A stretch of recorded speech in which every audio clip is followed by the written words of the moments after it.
Hello Gemini, Sun, Moon, Rising, and Venus signs. Kamusta kayo? Sana po ay nasa mabuti kayong kalagayan. Welcome back po sa Star Tarot. Kung bago kayo dito, welcome din kayo. Thank you for your support. I truly appreciate it. God bless you all, Gemini. Pauna mensahe po ninyo, finger, warning you of a problem either now or in the near future. Ayan. So, maganda to na meron kayong warning, no? Para mapaghahandaan ninyo to, maiiwasan nyo pa to, magagawan nyo pa ng paraan na hindi ito mangyari. 'Di ba? Pwedeng meron kayong mga precautionary measures na pwedeng gawin, no? Or i-observe para hindi kayo magka-problema or maiwasan na magka-problema kayo. We have dog far away, a distant friend is thinking of you. Ayan. So, meron nag-iisip sa'yo.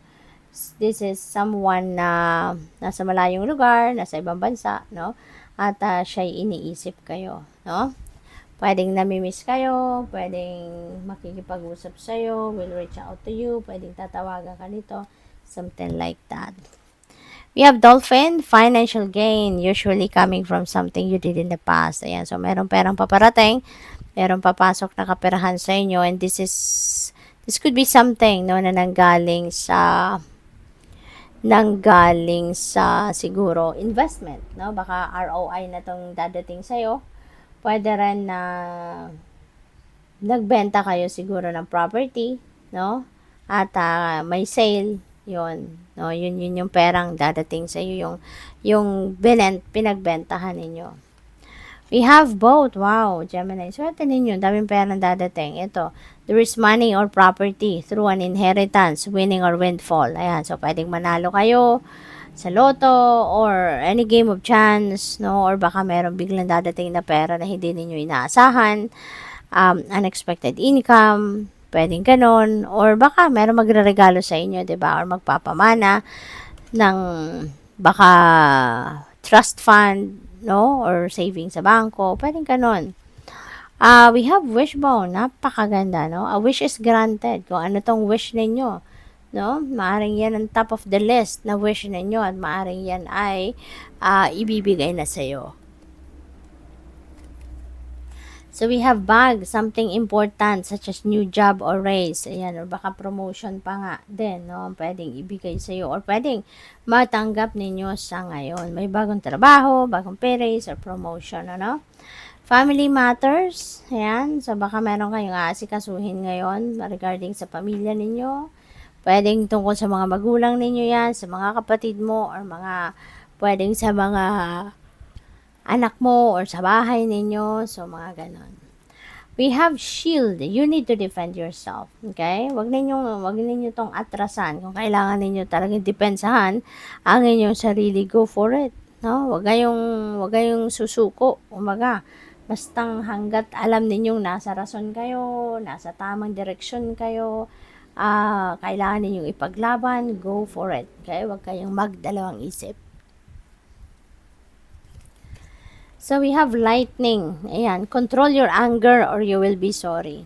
Okay, you will be sorry kapag talaga nagalit kayo, nag-outburst kayo. Kasi kayo lang din may stress. Kayo lang ang sasakit ulo, sasakit dibdib ninyo, mag-worry kayo. So, kayo lang din ang talo dyan kapag pinairal ninyo yung galit, hindi ba? Yung saglit na panahon, no, nung magagalit kayo, tawag dito, could compromise, 'di ba? Yung peace ninyo, yung happiness ninyo for the long term.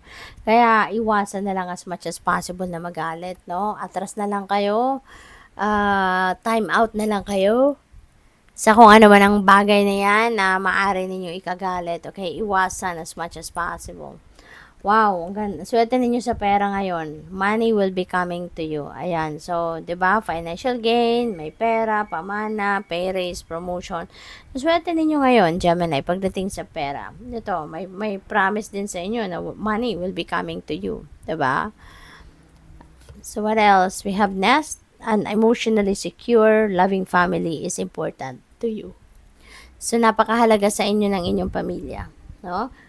Siguro napaka-family oriented ninyo, mahal na mahal ninyong pamilya, maybe your family is your first priority, no? Kaya iniisip ninyo, inaasikaso ninyo yung kanilang mga pangangailangan, ako ano makakabuti sa kanila, kung ano yung makakapagpaganda ng kanilang sitwasyon, yan ang inuuna ninyo.